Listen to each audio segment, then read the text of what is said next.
আমার বিয়ে কিভাবে হয়েছে সবাই জানার জন্য উতাবলা হয়ে গেছে। অনেকেই জানেন আমার বিয়েটা কিভাবে হয়েছে, তো আমি এই ভিডিওতে সবাইকে জানিয়ে দেবো। তো সবাই আমার এই ভিডিওটা ভালো মতন দেখবে, স্কিপ করবে না। তো আমাদের বিয়েটা হয়েছে দেখাশোনা করে। তো 1 বছর টানা আমরা দুজন অপরকে না দেখেই ফোনে কথা বলতাম। কথা বলতে বলতে একটা মায়া তৈরি হলো দুজনের মধ্যে। মায়াটা সৃষ্টি হতে হতে দুজনের ফ্যামিলির থেকে, মানে আমার হাজব্যান্ড ফ্যামিলির থেকে বিয়েটা দেওয়ার জন্য এক পর আমার বাবার বাড়ির থেকে কেউ রাজি হচ্ছিল না, আমার আত্মীয় স্বজনও রাজি হচ্ছিল না। বলছিল তোর এই ছেলেটাকেই পছন্দ হচ্ছে কেন, এই ধরনের একটা কথা ইস্যু চলে এসেছিল। তো আমি বললাম কি আমাকে ওকেই পছন্দ। আমার মা বারবার বলতো অন্য ছেলে আমি দেখতে যাচ্ছি, ওখানটায় বিয়ে দেবো না।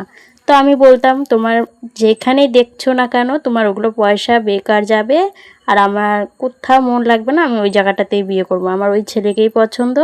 অবশ্যই আমরা 1 বছর দুজন দেখাশোনা করিনি, মোবাইলে ভিডিও কলে হঠাৎ মোটায় দেখতাম, অত লাগাতার থাকতাম না, বাস ফোনে কথা বলতাম, অডিওতেই কথা বেশি বলতাম। ওটা থেকেই আমাদের মায়ের সৃষ্টি হয়েছিল। শেষমেশে আমার মনটা অনেকই খারাপ থাকতো, যখনই বলল যে বিয়ে দেব না, তো অনেকই মনটা খারাপ থাকতো। মা বলল যে তোর মনটা অনেকই খারাপ, তাহলে ঠিক আছে, তো তোকে ওই জায়গাটাতেই বিয়ে দেবো, তোর কপাল তুই বেছে নিবি, পরে আমাকে দোষারোপ করবি না। তো আমি বলছি ঠিক আছে, আমার কপাল আমি বেছে নিলাম। তারপরে আমার পুরো লকডাউন টাইমে আমার বিয়ে হলো। বিয়েটা লকডাউনের মধ্যে হয়েছে, বেশি আত্মীয় স্বজনকে বলা হয়েছিল না, কিছু কিছু কাছের মানুষগুলোকে বলা হয়েছিল, দূরের মানুষগুলোকে সেভাবে বলা হয়েছিল না। বিয়েটা হওয়ার পর লাস্টে আমাদের সংসারের কথা বলছি। শ্বশুরবাড়ির সংসার টানা 1 সপ্তাহ শ্বশুরবাড়ি ছিলাম, তারপরে চলে গেলাম ভাড়া বাড়ি। আর আমার মা বাবা আমার আত্মীয় স্বজন সবাই আমাকে খারাপ চোখে দেখা শুরু করে দিল, যে তোর কপাল তুই বেছে নিয়েছিস, এখন তোর কপাল তুই কী করবি তুই বুঝবি, এইভাবে বলা শুরু করে দিল। তো টানা আমি 2 বছর ভাড়া বাড়ি ছিলাম। বিয়ের 2 মাস পর আমার ছেলে পেটে আসলো, ওই ভাড়া বাড়িতেই আমার ছেলে পেটে আসলো। আসার পর একটা মেয়ের যা যা হয়, একটা মেয়ের বমি হয় বা শরীর খারাপ থাকে, বিছনায় পড়ে যায়, অসুস্থ ভাব হয়ে যায়, শরীরটা খেতে পারে না, অনেক চিড়চিড়াপান হয়ে যায়। কয়েকটা দিন এইভাবেই কেটে গেল। কেটে যাওয়ার পর 7 মাসে সাধ দেওয়ার কথা আসলো।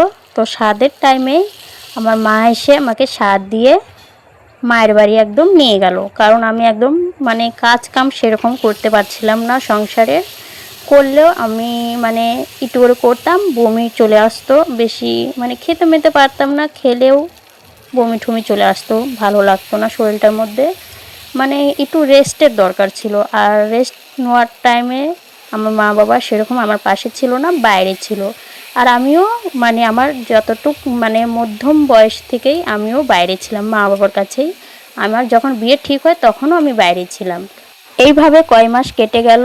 কেটে যাওয়ার পর 10 মাসে আমার ছেলে, মানে পুরা 10 মাসই আমার ছেলে নিয়েছিল, 10 মাসেই আমার ডেলিভারিটা হলো। নর্মাল আমার ডেলিভারি হয়েছে, আর আমার ছেলে হয়েছিল, ছেলে সুস্থ স্বাভাবিক হয়েছিল। তো তারপরে আমার মায়ের বাড়ি আমি চলে আসলাম। আঁচি পড়ে, একটা মেয়ের গায়ে একটা আঁচি থাকে, 1 মাসের আঁচি ছিল। থাকার পর শ্বশুরবাড়ি চলে আসলাম। শ্বশুরবাড়ি আসার পর টানা 15 দিন ছিলাম। থাকার পর আমার হাজব্যান্ড একদিন কল করে বলছে, তো আমার খাওয়া দাওয়া অসুবিধা হচ্ছে, ফোন করে আমাকে এইভাবে জানালো, কারণ আমি শ্বশুরবাড়ি ছিলাম মহারাজপুর আর আমার হাজব্যান্ড ছিল ভাড়া বাড়ি মালদা। তো আমাকে এইভাবে বলার পর আমার মনটা খুবই খারাপ লাগলো। তো আমি বললাম চলে আসো, আমাকে নিয়ে যাও, কোনো অসুবিধা নাই, আমি রান্না করে খাওয়াবো, ছোটো বাচ্চা আছে। তো এর মধ্যে আমার শাশুড়ি খারাপভাবে নিল এই কথাটা, যে হ্যাঁ এরা আলাদা হওয়ার জন্য চলে গেল ওর বরের কাছে। আর আমার বরটার যে কষ্ট হচ্ছিল তখন আমি এটা দেখে আমি কীভাবে থাকবো বলো।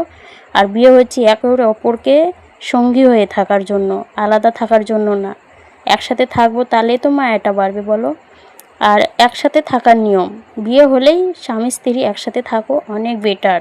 আমার স্বামীর বেশি ইনকাম ছিল না, অল্প বেতনেই আমার মাসটা নিয়ে আসতে কষ্ট হলেও কি তাও সুখে ছিলাম, অনেক সুখে ছিলাম ভাড়া বাড়িতেও। আমার লাইভের গল্প শুনতে চাইলে পার্ট 2 লিখে পাঠাবে।